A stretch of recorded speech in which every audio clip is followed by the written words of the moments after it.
Well, good afternoon, everyone. Welcome. It feels like we never left, although we're in a new facility here and where Script Club normally takes place. So maybe not so many noisy heaters and things like that. Just noisy eaters. Just noisy eaters, yes. So welcome to the first Script Club of our 15th season. I'm Catherine Doherty. I'm the producing director at Northern Stage, among other things. And I am also, I'm so honored and privileged to be able to play the nurse in Romeo and Juliet. Oscar Bluston is our director for Romeo and Juliet, and Brooke Chardelli, the artistic director. So, how about it? Yeah, good. This is fun. This is my first one, first chairing of one of these. So I wanted to do something a little different, but I haven't thought of anything to do differently, so I think I'm just going to do it the way Brooke usually does.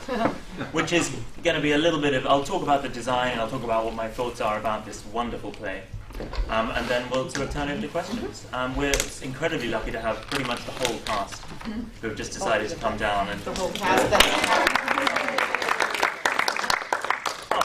Usually, I think, as far as I understand, casts always have the option to come and join in with these, but usually, of course, things are too busy and things just get sort of crazy in the first week. But we're incredibly lucky that that I'm obviously not working them hard enough. So we're all here to answer your questions. But do please address questions whenever we get around to them, as much to them as you do to us. That'll be fun. Not all of them have actually, I think, had much rehearsal yet with me. This is only day 3 today. We're halfway through day 3. And so I don't know how much they'll be able to answer, but give it a go anyway. One of the things, I'm British, as you may have noticed. What I tend to do is speak quite quickly and then I mumble a little bit. If at any point I am mumbling, do please let me know. And I'll probably ignore your complaint completely and just plow on with my own. But do let me know. Good. This is funny. Also, usually I get to sit here and eat my lunch, whereas now I actually have to talk. Now you know what it's like. Yeah, I don't get to eat anything until it's kind of okay. Good. So Romeo and Juliet. Well, I'm going to start a little bit by talking about why my suspicions as to why I was asked to direct the show, which is, I think, probably quite a nice place to start. Obviously, I'm very grateful for that. I should say off the bat now. Thanks. It's going to be great. I think there's something about this play that there's a reason why. I think there's a reason with every Shakespeare play why they're still being performed now, roughly 400 years, or more than 400 years after they were written. And there are a lot of theories as to why that's the case. And the one that most excites me is that Shakespeare creates in pretty much all of his shows, even the rubbish ones like Coriolanus, he really creates characters that are as exciting today and feel as modern today as they did when they were written. And of course, it's a huge discussion about what exactly it is about the collection of words that you find as an actor on your page that makes those words still so relevant. And I hope that, sort of some of the things that I'll say over the next, 20 minutes, half an hour, will throw some light on that, about what exactly I mean by those characters still being modern, still feeling modern. But I think the starting place is, for me, and the thing that really draws me into this show, is that the ideas, the debates, and the problems that these characters meet are exactly the same problems that we meet now. It's something about they've endured so well across the last 4 centuries. And the central one of those, and I think the driving force of the play, is the relationship between Romeo and Juliet, of course. What it is about those two characters, what they have in common, and what the thing is that really pulls them together. And there's something about this idea that I first sort of realised somewhere back in February or March when I first sort of really sat down and read the play with a view to directing it. And there's something about this inviolable idea that these are two people, these are two characters who care more about being alive, care more about feeling alive than they do about living. They care more about the things that make life worth living than they do the necessities of life. And I think it's a beautiful idea. There's something about their lack of concern for staying alive, and the risks that they take in doing those things and throwing their actions in the face of danger for the sake of this love that they feel for each other. And I think that's just the most sort of marvelous starting place for a piece of drama. And what that brings with it is a whole cast of characters that support this idea, this central debate about whether we are, as people, right to do the things that we believe in, regardless of what consequences they may have on society, or regardless of what those actions throw in the face of the things that we have been told are important. So we have these two warring families, the Montagues and the Capulets, who are, to all intents and purposes, identical. They're both very wealthy families, both merchant class families who have made their money relatively recently through what we assume are sort of savvy business decisions in this mystical, sort of semi-mystical city of Verona, and I'll talk a little bit about that later on. But they're two sort of very similarly placed families that have some grudge, some disagreement that we never really find the details out about. But something between them has gone wrong 1 or maybe 2, maybe even 3 generations ago. And suddenly, after those generations of hatred, we, by a series of coincidences, we meet these two characters who, for one reason or another, Romeo from the Montague side, Juliet from the Capulet side, that meet by chance and fall in love. And through that love, we are. The hope is that the families come together, that love, in a very cliched way, can conquer hate. And that, I think, those are the central forces that, for me, are drive the action. I'll come back and talk a little bit about Verona.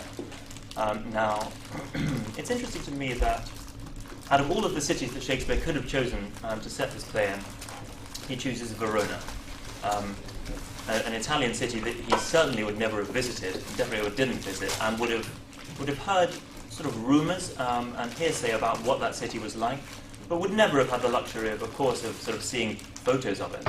And the chances are would never really have met anyone that was born there. Simply sailors and travellers who may have passed through Verona on their way around the Mediterranean, or stopped off for a while in Italy, gone inland a little, and found themselves at Verona, and then come back and reported what they had seen and observed there. And that's very important for me, because what we don't have is a reliable, truthful, sort of authentic rendering of a city known as Verona. What Shakespeare's done is set this action in an other place, just somewhere that isn't London. And I think that's the important thing, that it's not that we're being transported to a specific place, it's that we're being taken away from wherever we are now. And that's the crucial thing. So, and in the way that has filtered through into the design, is that rather than trying to create a realistic space, like say a marketplace in Verona, or a street outside one of the Capulet or the Montague houses, what we have, and I'll pass this round actually. No, I'm going to go this way. No. We have a space that feels almost nondescript. It has, I think, a personality and a tone and an atmosphere, but it's not trying to evoke a specific type of place. We have these very uniform sort of Mediterranean sun-baked planks that make up the majority of this, like pretty much all of the space, to evoke a sort of a timbre rather than a specific location. And that for me is very exciting. I think it provides a very fertile place on which to play the drama. It's very like a canvas, like a blank white canvas on which you can paint. And that was the thinking with the design. So as you pass it around, notice a couple of fun things which have led us in the last 3 days into all sorts of exciting places. The main one being, there's a pool in the middle of the set, a pool of real water, about 6.5 feet square. And that, of course, brings with it a whole host of challenges, and of course, an equal number of possibilities. As a director, and actually this is probably more interesting than me talking about the play, which you'll all see, the effects of having water on stage and having a big kind of lumpy unit just like plonked down in the middle of the deck full of water brings with it so many different things. Several of those being, for each scene, that pool of water becomes something slightly different. Whether it's Friar Laurence's cell, and then that water kind of takes on a sort of font-like sense. It's more of the water suddenly becomes holy, and you'll see from as the models pass around, there are these 3 crucifixes hanging above the space, which fly in when we're in sort of Friar Laurence's well. So crosses. Yeah, no, you're absolutely right. We do not have full-scale crucifixes on the set. Not yet. It's time. It's difficult to get them on and off. Can I, yes, please. As far as the set is concerned, there is a really interesting inherent dramatic tension in the set, in that it is the pool, which is tactile and fluid and light, versus this dry crack. So you have this wet versus dry happening in the set design, which is really quite exciting. And I've always felt, we haven't talked about this, but I've always felt that Shakespeare was probably the first filmmaker because of the way he structures his plays. One scene bleeds into another scene, bleeds into another scene. There's no sort of like, lights out, let's move to the next thing, lights out. And it was dictated by the spaces of the period in terms of how he structured the plays. But there's such a cinematic quality that in the scene design, the canvas is also a screen, if that makes sense, right? So it's a very exciting dramatic tension in terms of the wet and dry, as well as, and we talked a little bit about this, where the pool is such a heavy scenic element that it's tipping the whole set before the show even starts. It doesn't start as a, here we all are, and we have to get some energy going to get our set to become kinetic. It's inherently kinetic by the weight of that pool and the placement of that pool, if that makes sense. And actually, something what you mentioned cinematic. One of the joys of working in this space, and there are a whole list of them, which hopefully I'll work my way through. But one of the main joys is that the ratio of the stage, as you sit in the audience, what you see is something incredibly wide and slightly and a little sort of stubby. And that's actually very close to a cinematic ratio, to 1 to 2.35, which is the standard sort of cinematic ratio in which majority of feature-length films are shot. Letterbox. Yeah, it's very like exactly like a letterbox shape. And what we've done for this show is actually, if you sort of pay very close attention, you'll see that whereas the front row is usually roughly where the edge of that letterbox is, we've actually pushed those walls out. And so what we have now is the edge walls, rather than being in line with the front row, on this side it's roughly in line with the third row, and this row it's sort of halfway between the second and the third row, which is such fun as a cast and as a director to play with, because it almost doubles the amount of space that you have. Has a couple of effects. One, it adds like about 10 feet to the width of the stage. Could you say this all again? Yeah, After? sure. I'm not following what you're saying. Absolutely. So, whereas with, say, Amadeus, for instance, or no, Evita, the last show in the space. We're just little Yeah. models. The wall normally comes, this side wall comes all the way to here. So if you see the first row, second row, we've moved that wall back. So the walls are pulled back like about 10 feet. Are they retractable? How do you move a wall? We just pulled it Well, out. they're walls in our space. They're basically flats. Oh, They're not structural. Yeah. They're not structural. That was the question. Okay. Yes, no, absolutely. If you lean on them real hard, you're moving the wall. So, The ceiling will not cave in. yes. So you do this a lot. Like for example, in Doubt, you did this, right? You had a really wide space with the brick walls and the inside. The only show that schoolhouse. we've actually removed those side walls is for cats. Okay. For a pragmatic reason that we kind of run out of electricity to get enough lights to light that much of a bigger space, but we've done some clever things to make it feasible for this. And of course, there are a lot of challenges with whenever you're changing the shape of a space this much. That brings with it a lot of challenges, like you need just more light to light that space. There's that much more space. It will take Mike Rizal, our wonderful scenic painter, a lot longer to paint what has turned into about 20 feet more of wall space. And as well, it's difficult to tell from the model, but each of these doors and this whole back wall is split into 12 doors, and each of those doors opens to allow a sort of a real mobility of space. And each of those individual doors is about 2 feet taller than the ceiling, so it will feel vast, the space. Like floor all the way to the Absolutely, yeah. our ceiling. And so there's, I like this translation that's going on, it's great. And so there's, what that brings with it, it's a couple of things, a couple of challenges. It means that the action at all points must fill the space. We must never feel as though we're watching sort of two characters that feel sort of small, or that feel lonely on a stage that big. But luckily this is one of the few plays that demands that scale of emotion. And when Romeo and Juliet meet, it's such a pleasure, and we were staging this scene this morning. In fact, we're staging a scene that used this about 12 minutes ago. That with Juliet entering through the down left vom, which is sort of closest to where the lobby is in the space. With Romeo entering through from the lobby right onto the stage there, and Juliet coming on from the opposite corner. They have about, close to 50 feet between them, which, as two lovers who can't wait to get into each other's arms, watching them cover that space and meet in the middle is just so exciting. And whereas usually if you're directing a fight scene, we keep the dolphins in. Whereas Whereas usually you'd have to, in a fight scene, you'd have to sort of fake a run. You'd have to sort of pretend to run so that you don't accidentally leave the stage. We have, for the 4 fights in Romeo and Juliet, which is the second most fights, I think, of any Shakespeare play, we have enough space that characters can literally get up a run and still stay on the stage, which is just thrilling. Thrilling to watch. There are 3 other things in terms of the expanse of this particular set. It inherently supports the expanse of the language, you know.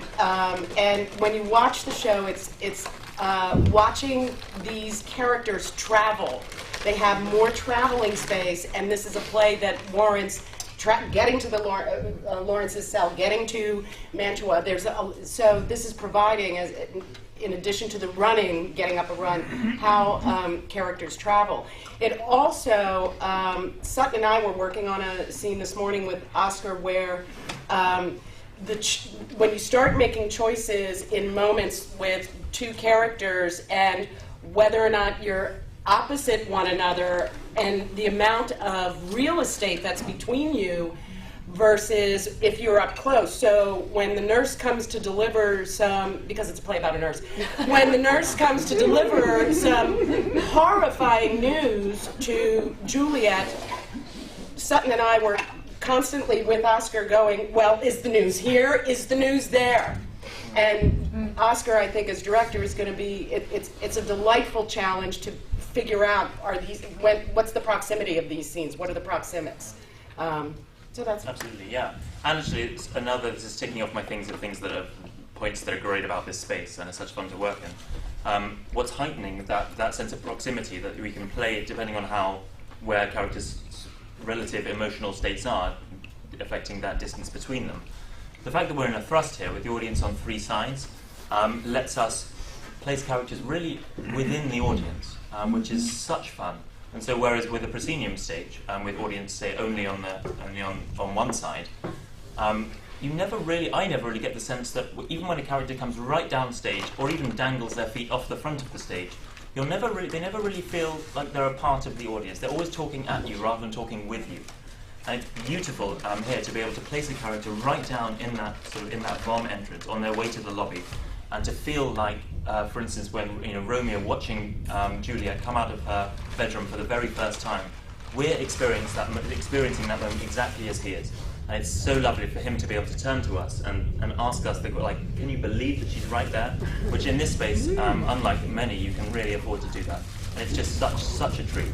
And of course, these plays were written for a space that's actually not dissimilar from this thrust space, the Globe Theatre in London, which actually Shakespeare wasn't yet working in when he wrote this play, is a thrust space. It's a very similar space, with the audience actually going sort of with one specific box right round the back of the stage.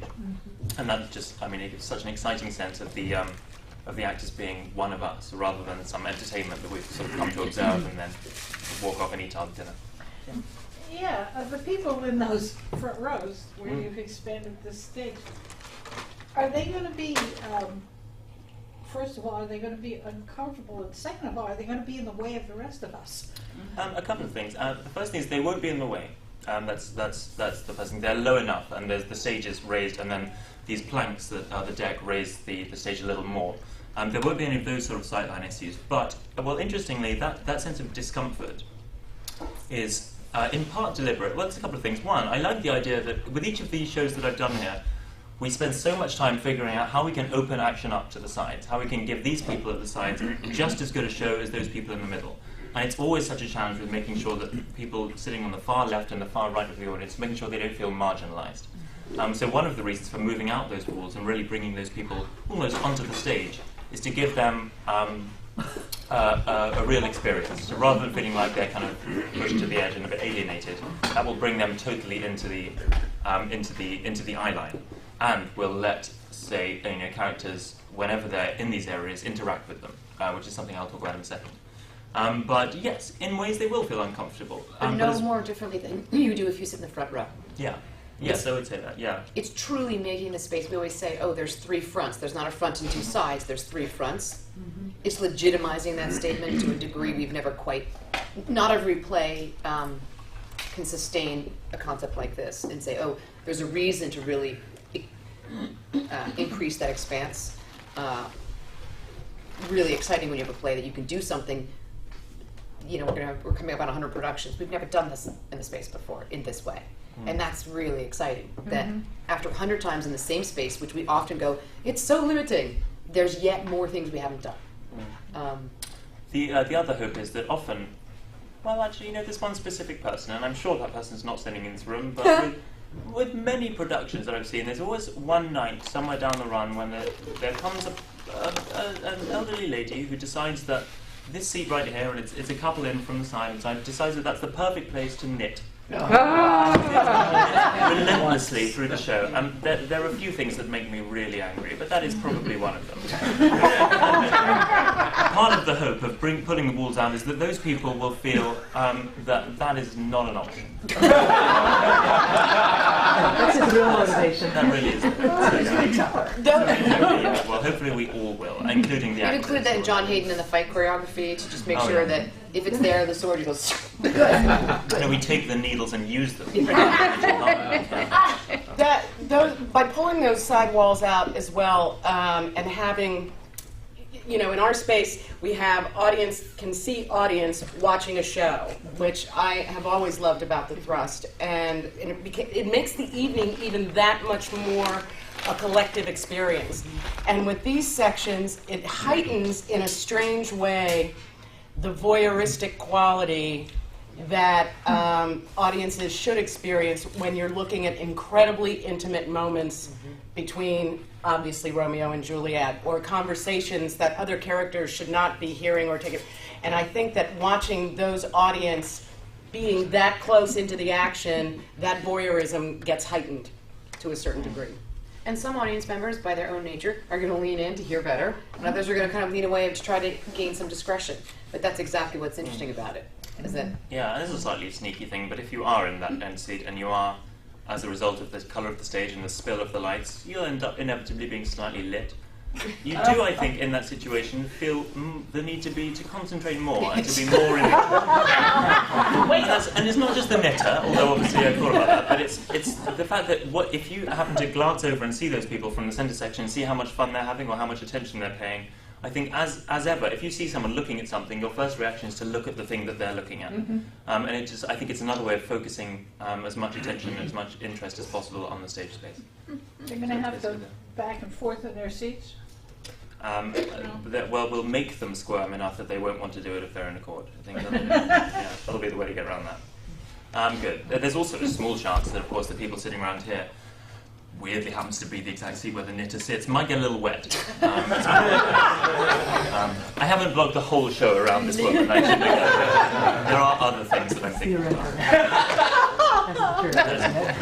about. Something to mention about the pool. Towards the end of the play, apart from the fact that the play naturally goes from, well, the first half, we have this abundance of outdoor scenes, street scenes, seats sort of happening in courtyards and things. We move through towards the end of the play to a much more interior situation. We get things like bedrooms and then tombs, and Friar Laurence's cell, which is definitely an interior space. And we move from something that feels very light and airy into something that feels very close and intimate. And that's part of one of the other things that fascinates me about this play, and I think it's one of the things that I've described earlier this week as having a perfect plot. And that is that this, unlike something like, say, Hamlet or Macbeth, where you know it's a tragedy, where you walk into the play and from the opening scene, from the opening speech, maybe even the opening words, you know that most of the people you're going to come to care about will die. I think this play is written... And not because you just happen to know the story, but because the actual first couple of words and the tone... I think this is very much a play that moves from a comedy into a tragedy. It spirals out of control from that lovely sort of frothy, giddy place of lovers' first meeting into something that's so dark and so desperate. And that, for me, makes the tragedy all the more potent. Not knowing and hoping beyond anything that if only, and for those of you that don't know the story, I'm sorry, this may be a spoiler, hoping beyond anything that Juliet will just wake up in time. And there's no greater feeling for me of sitting in the audience and knowing that something's going to happen and just begging beyond anything that it won't. Well, as you know, they did actually do it that way in the 19th century. Exactly, yeah, and it was rewritten because it's such a brutal play when done right. That yeah, it was too. Oh yeah, it'll be fine. Never mind. I mean, yeah. Good. It's day 3. Leave me alone. That they of course did have to rewrite the ending because it was seen as unpalatable for audiences of a certain nature to be confronted with something that is so emotional, as to fall so completely in love with these two characters and then have them both die. That's really, What's the point if they don't? Exactly. Well, Exactly. It's a compliment. yeah. Well, that's the thing. All right, that seems a bit grim, but good. So yeah, and on that note, we'll see. I mean, I'd like to do alternate endings, and depending on which night you come. Alternatively, maybe we reach a point, and this feels exactly. It feels amazing. Actually, let's go in a nice fundraiser. Text in to say how you'd like the show. I'm good, but just going back to the set thing. So we do, again, we go from comedy very firmly into tragedy, and as the play kind of closes in on that, what we do is cover over the pool, because a pool's no place for John. So we get this covering comes in, and then on top of that covering will sit, firstly Juliet's bed, and then Juliet's tomb. We'll end up on that. Which is awfully sad. But we're not there yet. We haven't even got to rehearsing that stuff yet, so let's try not to think about it. The water bear? But yeah, it is not. It's actually a lilo that floats. Good. Any other questions? I've been talking a lot. Anything else people would like to know? I'm happy to talk more, always. So. Do you want to talk a little bit about your determination and strength of will, that particular approach? Oh, yeah. Because that was fascinating, I think, for us as a company to hear that on day 1 before the read-through. Yeah, thank you. The something that I find incredibly compelling about these characters is that, and if I was going to come up with sort of a watchword, or what you could call a dramatic centre for this play, a distillation of thoughts that comes down to one word or a collection of words that I really think the play is about. It is that phrase, strength of will or determination. And I think, I don't know how much of an issue it is in the States, but certainly in the UK, people talk so much about this creeping apathy that certainly in what I regretfully feel is part of my generation, that is such a problem, that people just don't feel the need to do things, or for one reason or another are dissuaded by society or by their parents or by the situations they find them in from acting. Just feel the need to sit back and watch other people do it. And what I find so exciting about this play... Not acting as in theatre, but no, taking it's action. like taking action. Yeah, thank you. What I think is thrilling is that we meet these two characters, Romeo and Juliet, who for one reason or another feel so compelled by what they feel for each other that it leads them to a determination that conquers any doubt that they have. And that bleeds through to all, pretty much every character in the play. That the nurse has such determination to care for Juliet and to look after her, and risks and eventually loses that beautiful relationship through love, through trying to care for her, through trying to persuade her not to be with the man that she loves, with Romeo, and instead take the settle for Paris, the other option. And all done through love, all done through that determination to keep her safe, or maybe to keep her hers, one of those things, or even Capulet's determination to better his family by having Juliet wed this socially superior man. Every single character, even right down to the first few moments of the play, when the Capulet servants, Samson and Gregory, meet the Montague servant, Balthazar, in the street, and there's that strength of will, that determination to somehow keep the brawl, keep the quarrel going, that strength of will that goes with their allegiance to their families, and that gives them cause to quarrel in the street, that starts the whole spiral of events. But that idea to me, that idea of being determined beyond risk to achieve the things that you believe are right, is incredibly compelling to me. And I got very excited about this idea of determination and will in regards to this play, because determination and will suggest a destination. I am determined to make this relationship work. That's the destination. I am willing the sun to come out. That is a destination. And then I started with my wordplay, as I am wont to do as an actor and director, and go to the dictionary. And then you start. This play is destiny. It's fate. And it's chance, all happening at the same time. That is this their destiny because of something that happened by chance, and the determination of each of these characters that capitalizing on that chance meeting to make a determination to get to a destination of true love in a marriage. And so all of those ideas, even in day 3, which are informing, are Sutton and I this far away, or are we this far away? Is it chance, is it destiny, is it fate? The next thing that comes out of any character's mouth influences that will, that determination, that apathy, and that chance and circumstance. And so it's all of these ideas swirling around this play in that regard, using determination and will, make it a very fresh new play for... It seems to me that everybody always knows about the passion between Romeo and Juliet, but this is a play about male bonding, about male hate, about... there is more attraction and friction between individuals in this play than virtually any other that I can think of. Absolutely. I mean, Splendid opportunity for our friends behind us. and yesterday we 2 scenes were on the rehearsal schedule that brought up an idea which I hadn't realised until seeing it yesterday. That we meet before the party. The Capulets host a big party, which ends up being the place where, unfortunately or fortunately, Romeo and Juliet meet.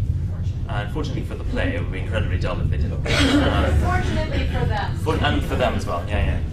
Of course. But what we have before that scene is we have Romeo, Benvolio, and Mercutio, 3 great friends, so 2 cousins and their collective best friend.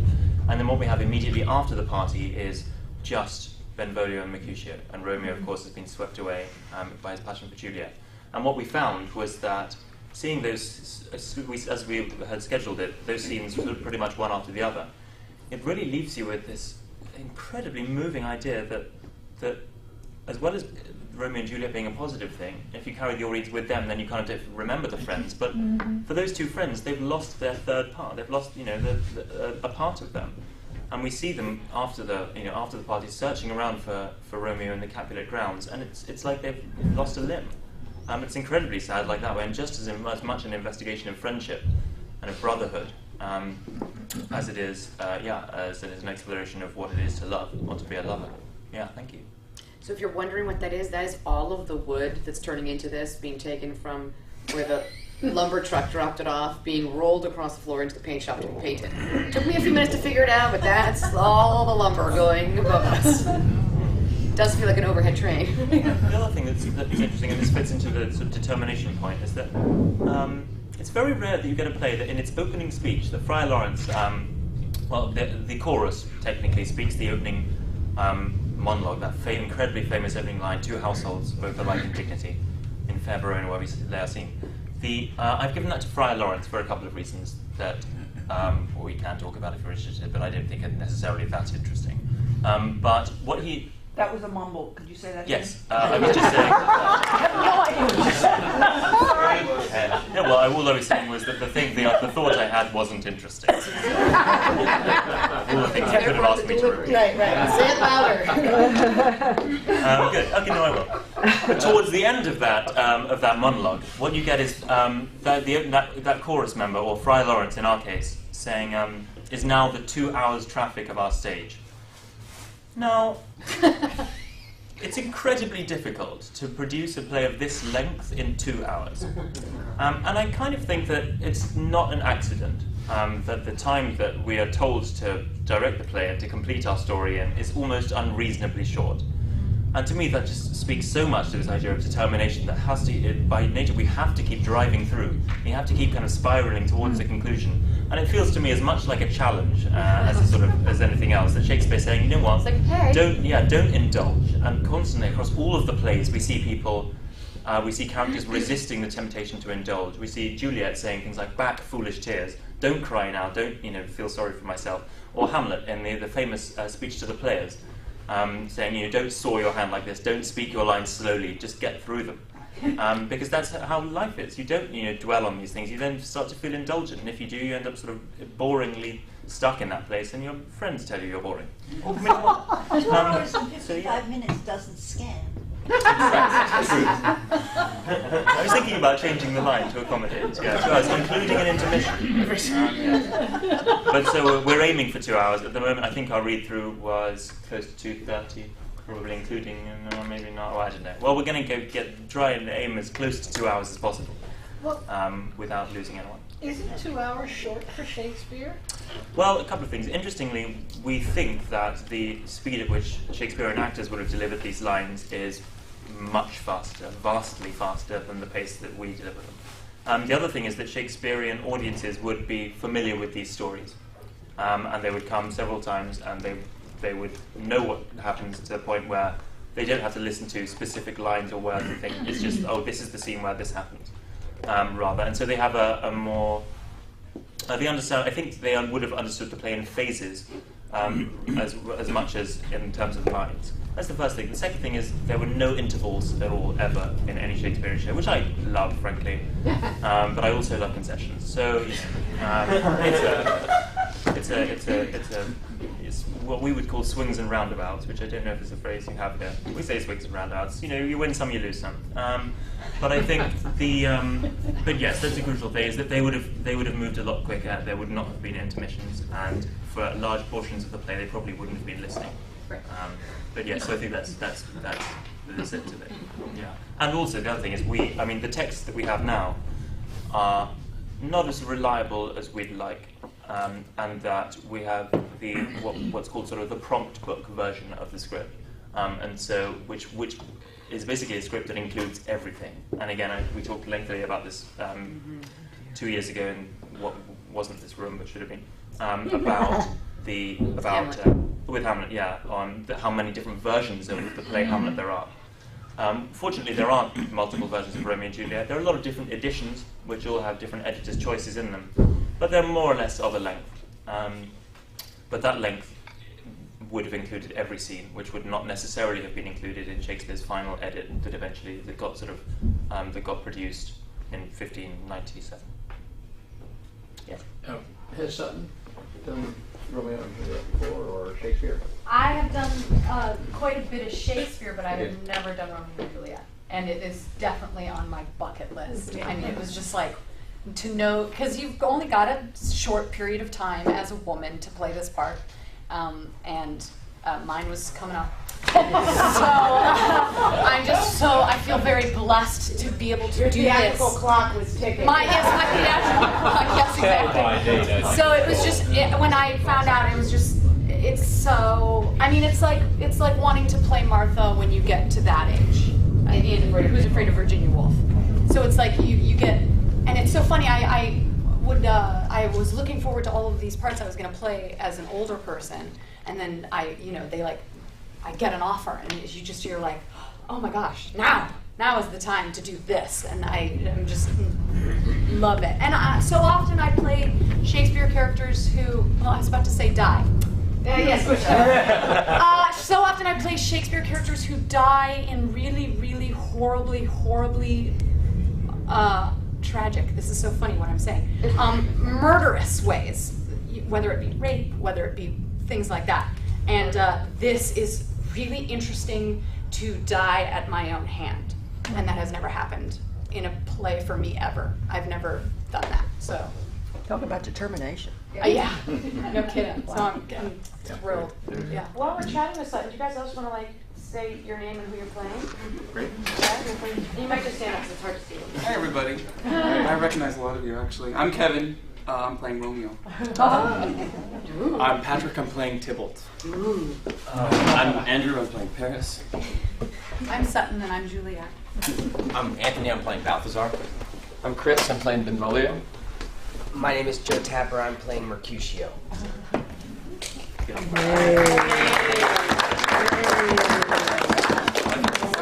Is that Sutton just said, which is really intriguing about this play, is the now of this play, and the now of this scene, and the now of where these characters are. The when and the when of this play, and the timing of this play, and the story is pretty intriguing as an actor because of the presence it demands of you as a performer. Would you guys agree how present that in the moment that you absolutely have to be, because somebody says something, somebody does something, and those dominoes just start to happen as a consequence. And I think that in the last 3 days, those of us who have been in the room getting back to the determination and agree, disagree, or chime in, and with Destiny, impulse as an actor and impulse as a character are so closely allied in that have happened in the last 3 days, where you'll have several impulses as an actor because the character has so many opportunities and choices for impulse. You know, if you go one way or another, the dominoes go in a different direction. And like, unlike in Hamlet, where Hamlet himself really weighs the scales of each of his decisions and labors over the taking of that next decision, and in fact talks about his own struggle with, you know, taking that decision. These characters are so, like, they're leapers. They leap.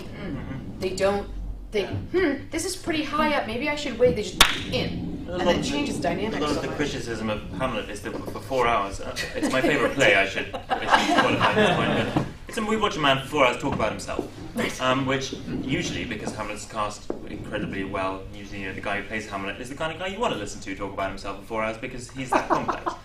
But this is a play where, completely unlike that, we hear for 2 hours characters talk entirely about each other, which is thrilling. And I think it offers so much opportunity for generosity, which is a word that I, as a director, like to come back to over and over again. Because I think, especially in a space like this, it's so clear always when an actor only cares about themselves and they're performing for you rather than for each other. And it's lovely in a play like this where there's so much about the dynamics between characters, to watch them setting each other up over and over again to feel things or to have things or to ask questions of each other. It's so rewarding to work on a play like this that's not so self-indulgent. It's such a treat. You're probably wondering, just occurred to me, why we have 8 people over there and not the adults amongst the cast. We've got all of the sort of younger generation over there, and on Monday we will be joined by Friar Laurence, Lady Capulet, and Montague. Prince. And the Prince. That was done for a couple of reasons. The main one being that, as with a lot of shows, this for me is a study on generations, on the beliefs of the younger generation relative to the beliefs of the older generation, and on how things are modernizing, and how opinions, views are changing as we move downwards through society. And one of the things that the advantages of calling all of the younger generation a week early and working on this stuff is that it really, I hope, will create this leveling effect in the different attitudes of the different ages that we meet in the cast. And they really are split into tiers. It really is a whole tier of this younger group and then a whole tier of the older group. And we get the sense between Montague and Capulet, very briefly, in in the opening scene, that they have a similar relationship to the relationship between Tybalt, Benvolio, Romeo and Mercutio. And there are a couple of lines that they say. Capulet enters and says, give me my broadsword, give me my longsword. As he sees Montague, Montague has come, give me my longsword. And I'm not going to let them have weapons, but it feels like it's almost like a flashback for them that we get. You see them there that 20 years ago they would have been doing exactly the same sort of scrapping thing that the younger generation are doing now. And it's fascinating to see in what ways the younger generation are exactly the same, what hasn't moved on, and then again what with Romeo and Juliet obviously has moved on. And it's another thing that I think the play really focuses on. So they'll be here on Monday. Yeah. The program notes. Are you? I'm sitting here fascinated. Are you going to try to include a lot of this in the program notes? Because I just think it's going to enhance the experience that people have. I agree. I hope. Really? I mean, hopefully, ideally, everything that I'm saying now will be so suffused with the action that it won't need explaining. That probably sounds crazy. Maybe it is. Maybe we want to have we published the program yet? Have we gone to the printer yet with the program? There's a whole lot of actually like nuts and bolts of program and how we're doing it differently this year than other years. Maybe we could have a director's note. Something to directly from Firstly, Oscar. the Script Club is broadcast on CATV and on the Northern Stage Blip TV website, so it's on demand. Anyone can sign on to Blip TV and hear this exact lecture. And yes, we should publicize that lots more than we do, but it is getting out there and it's becoming something we do with every one of these sessions. It won't be as interesting on TV as it seems to you now. Don't watch it. Don't go back and watch it. Please don't go and watch it. I'll look silly. My hair will be wrong. Just ignore it. Everything he said. Talking about hair, what about costumes? Yes. Oh, yes. And thank you. And that brings me on to talk about period a little bit. and wine pit in your 3 words. Oh yeah. Oh yeah. Yeah, that's the Oh, whole that's part. what I want to talk about. Oh, I've got to get back to rehearsals. No, it's fine. Good. So I decided with this play that, as with location, I didn't want to pick a specific place. I didn't want us to. Can I interrupt you? Yeah. The only thing I said is what criteria was. Oh, yeah. It can't be modern dress. The weapons can't be guns. And we can't really afford it to be fully Elizabethan. And it has to be really, really good. Yes. Those are the things. Yes. that And I kind of say, other than that, the design choices, because you can, those are the only parameters we felt as sort of a conceptual parameters and design parameters that the theater was going to apply onto the production. So starting from that place. So the period I chose was, I'll do this in 2 parts, was fundamentally 1800 to 1820. And the reason for that was, as a period of design, I'm fascinated by dandyism, and I love the word dandyism as well. But that's not why I chose it. There's something in that period of 1800 to 1820 in Europe. There's a reaction to a stiffness, a sort of a rigorousness and a politeness, or a sense of etiquette in society that people like Beau Brummel in London decided was unnecessary and was stopping them from expressing themselves as individuals, as humans, and was containing through the sort of very tight, restrictive, almost sort of shapeless clothing that they couldn't be as loud about the things that they felt and wanted as they would like to have been. And so dandyism came about, which almost goes too far in the other direction. You see a lot of incredibly sort of bright colours, a lot of flourishes, a lot of clothing that highlights the body as opposed to that tells you something about social class. And that, as a period of design, just fascinated me, and it fits perfectly with this idea that Romeo and Juliet are breaking the conventions of the older generation, going against those traditions, and finding a way of being that is more honest to the way that they feel. And so that was where that time period came out of, that 1800 to 1820. And yet, in the same breath, there's something about that period now that does feel dated. And so what I tried to do was hedge my bets. And I decided that coming up with what I've been calling a bridge period, a sort of mesh between that 1800 to 1820s world and a much more modern silhouette. So a modern take on that period would give me what I needed in terms of bringing the play up to date, making it feel as modern as it could, as sort of current, and yet also putting us in, giving us that tension between characters feeling the need to dress very stiffly, and yet that going against what they really feel is comfortable and honest to their beliefs. And that's where it came from. And the 3 words that I sort of landed on, 3 words that I gave to the designers about 5 months ago were Mediterranean, because I think it's important that we're not in a city, we're not in a sort of urban city. And I think there's a sense of freedom and a sense of heat which permeates this play. Everyone's emotions are expanded, are sort of amplified, that's the word, by the heat.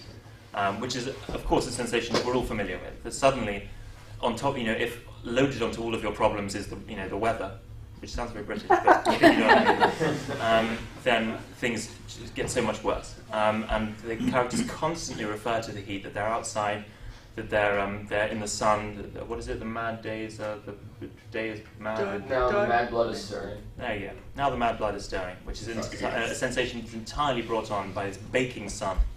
And so Mediterranean was an important word for me. The second one is masculine, and the third one is dandy. And the masculinity thing relates exactly to what we were sort of saying about brotherhood and about feeling a sense of connection with one's male peers. And it's interesting to me as well. You look at the cross section of the cast, as with this play, and you see that Juliet is the only girl, the only sort of female presence under the sort of who's not a mother. And what that says to me is that what we see as a girl very much within a pack of boys. And how does that affect the way that she is? Which, as you can see, she's doing just fine. She very much is. And there's something about the masculinity of these planks, the masculinity of the way that these characters interact. There's so much about drinking in this play. There's so much. The opening scene, which I've drastically reduced because I think it's dreadful, is I should qualify that. It's obviously brilliant, but unfortunately, a lot of it goes over the head of a modern audience because there are just so many old-fashioned words. Words like collier, which I hear the word collier within the first 30 seconds of a play, and I immediately want to turn around and walk out of the theatre. It distances me so much from the action. So we've reduced a lot of that that punning, a lot of that wordplay in the opening scene, which is just all about sex. And so much of this play, whenever more than one male character ends up on stage, all they talk about is sex. It's constant. It's relentless. It's a real obsession. Lisa Harrow often is invited to high schools to teach Shakespeare, and she declines any invitation to teach Romeo and Juliet at the high school level because she says, I don't want to have this conversation. And schools are saying, oh, but gosh, it's about young love, they'll totally identify. She's like, yes, but there's all this other conversation that I don't want to be the bearer of. So it's very interesting. Not often, people often think about the play and say, oh gosh, it's this blush of fresh young love, isn't that? And then the great tragedy, and they sort of forget the context and the other themes and issues in the play. I think so. And I mean, it's a group of 17-year-old boys, and it seems to me that, again, nothing's changed. I mean, nothing's changed at all. And they're, Romeo being sort of the youngest of his pack of boys at 17, and the others stretching, the 5, 6, 7, 8 years older than that. I mean, it's just filled with, Juliet has this line, she calls her and Juliet a pair of stainless maidenhoods. Maidenheads? Maidenhoods. And we get this lovely idea that Romeo is the only one, he's the last one of his kind of set, by virtue of being younger, that hasn't done that yet. And Mercutio and Benvolio certainly, who are always kind of advising him, always teasing him, always poking him, always kind of nudging him towards that. After that one. Yeah, I mean, it's such a familiar situation, and certainly, I mean, I'm sure all you guys remember that time of always feeling like you're the last one, always constantly needing advice, and people just obsessively talking about it. That's something that I think one of the many things about this play that just rings incredibly true, and is such a sort of familiar sensation. As old as 17? Because I'd always heard, 13, 14. Well, it's interesting, actually, and thank you for bringing this up. Juliet, don't share any personal information at this juncture. This is being televised. Good. So yes, technically in the script, Juliet is 14. For various reasons, I've changed that to 18, and I have good reasons for doing so. 18? 18, yeah. You changed the line? Yes, from 14 to 18, which luckily still stands. But the 17 mark. Yes, for a couple of reasons. I think if we, in this day and age, hear of a 14-year-old getting married, it rings very different alarm bells to the idea of a 17-year-old getting married.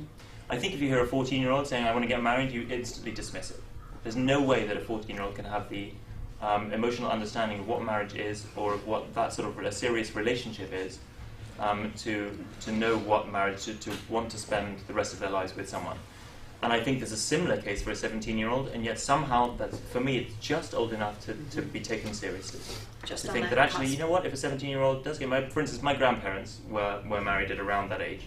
And again, it was a different situation then because they were, well, for one reason or another, thrown out of one country into another, and clung to each other because they were the only things that they knew, which interestingly is another, and I haven't mentioned this to anyone ever, but is something that I connect with very strongly about this play, that we feel like these two characters are left in the situation where they have no option but to come together. And for me, that's beautiful. And it's just a little personal thing that's something that I'm reminded of every now and again.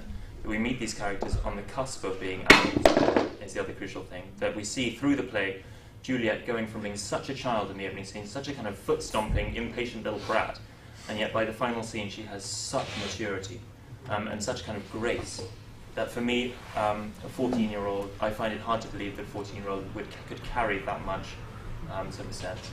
And so that's one of a couple of reasons why I've aged the character. The other thing is, I think that for me Sutton doesn't look 14. And there's always a trade-off that every production makes in how old do you make your Juliet? Because if you cast a 14-year-old, that's a bad choice. There's so much in that. There's so much that the character has to capture that it seems to me that it's very, I'd love to meet that 14-year-old, but I haven't ever yet, and I'd be surprised if there was one that could really get to grips with some of this stuff.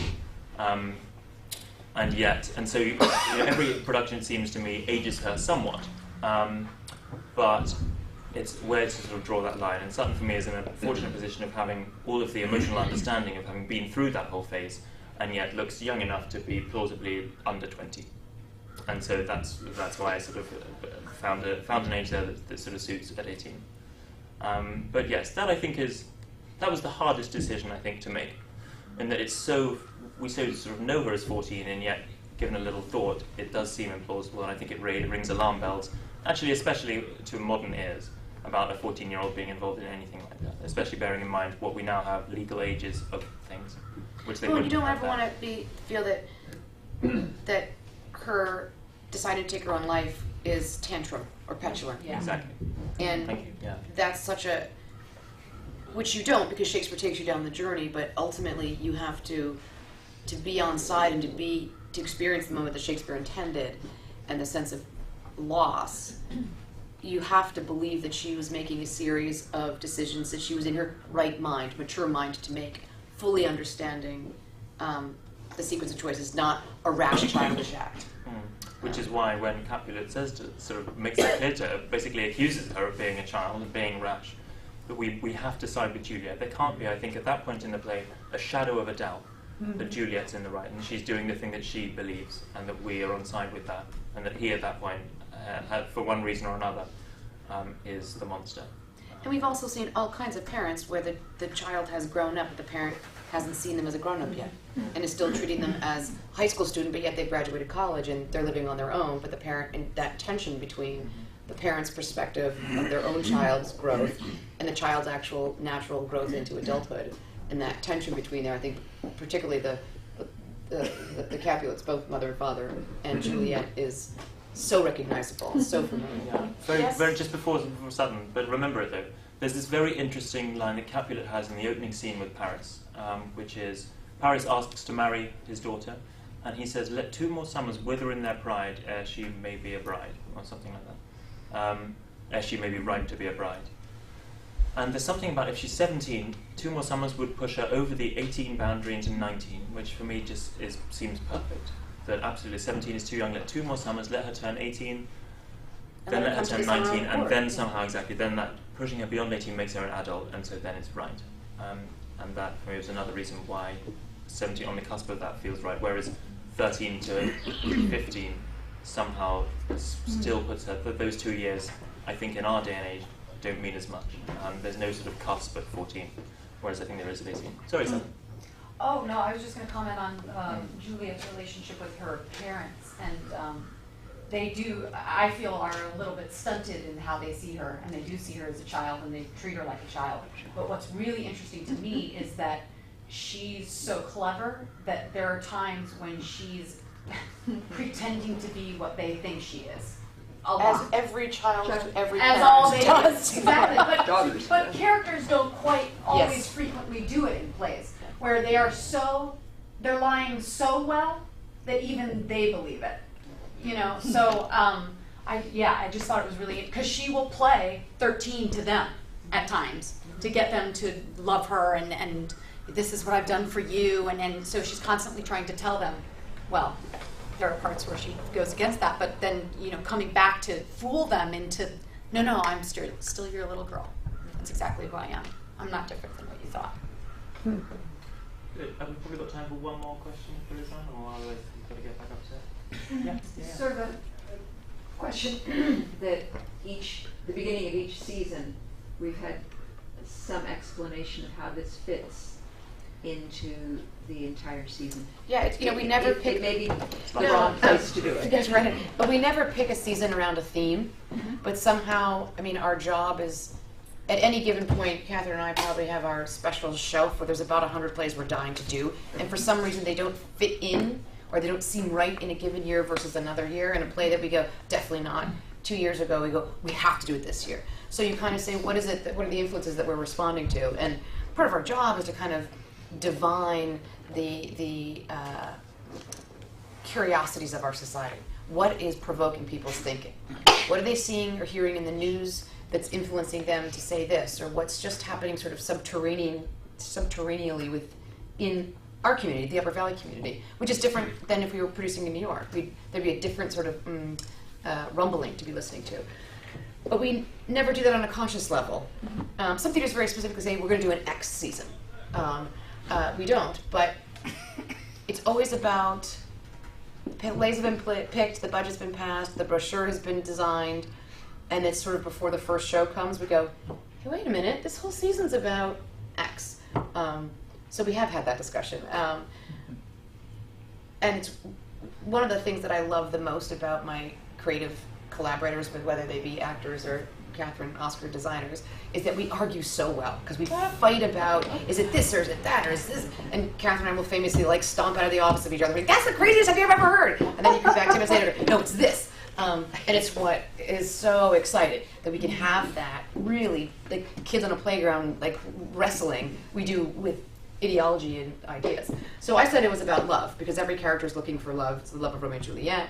It's Boing Boing and his a few too many lovers. It's Annie looking for the love of a family. And she's like, no, it's not. Here we go. All right, Dory. Brooke, every play is about love. I mean, name one that doesn't have love in it. Okay. So we have warring dictionaries. We both have the same dictionary and about a 2-year different, and they're different colors, and they have different proper names. So we start flipping through and debating and arguing, and Catherine always wins the dictionary game. So go ahead, win the dictionary game. This season seems to be about passion.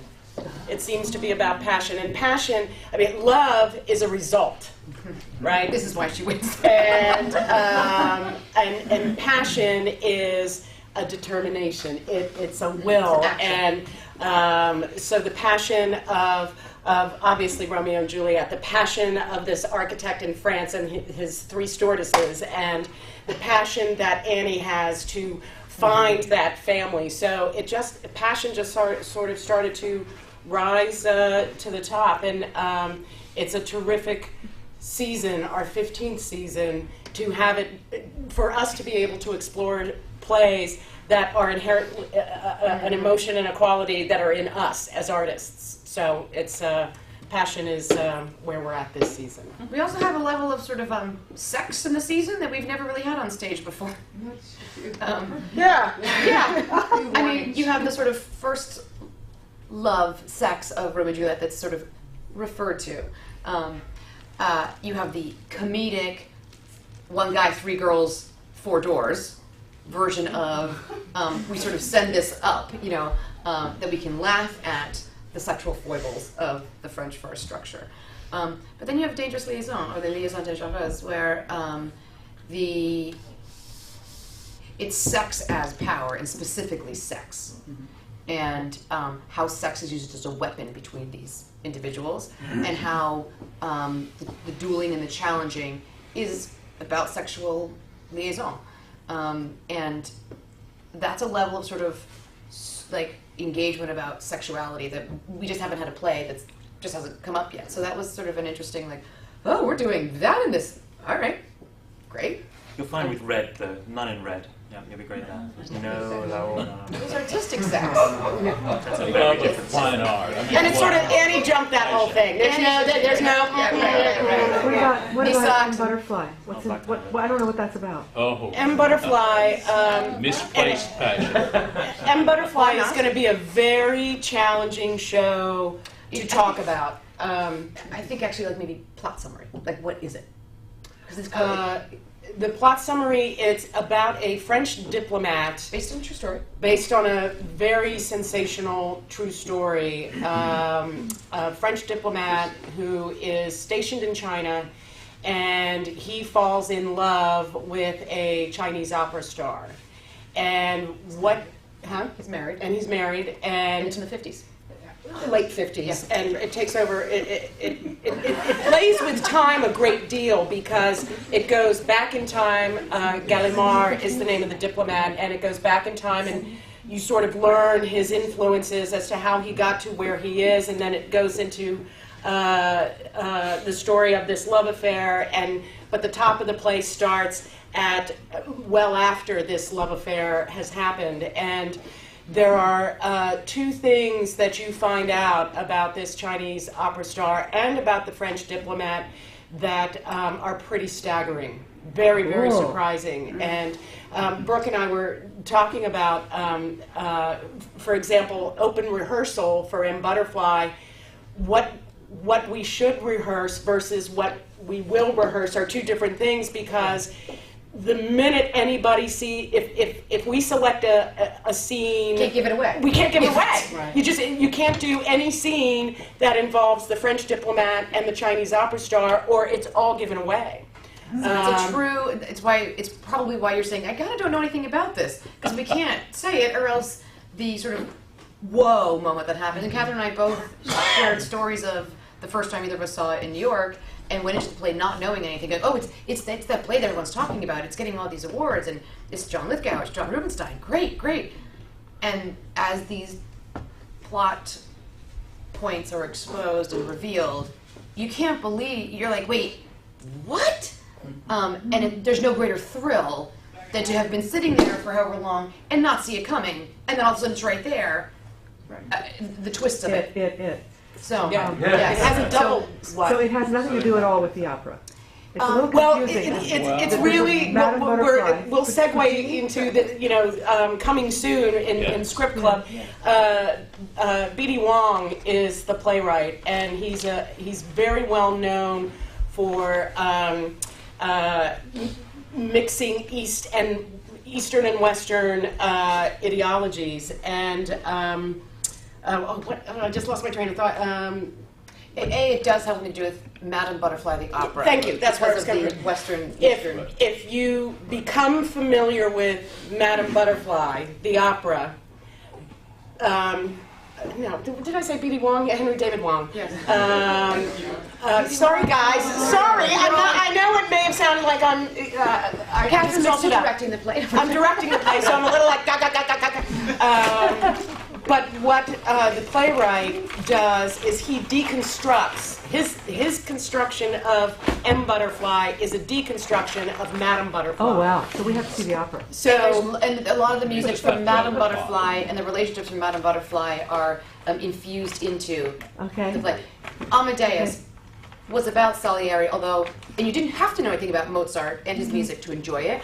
But you could understand the play maybe in different facets, knowing something. Right. So M. Butterfly to Madame Butterfly is a little bit more moved than Amadeus, because it's obviously he's in it, but it is enhances it. And we will be doing a lecture series with Opera North and Northern Stage about that. Good. Yes. Details to come, but yes. Are you going to ask people to pledge to secrecy? we have to talk about it. I have seen it.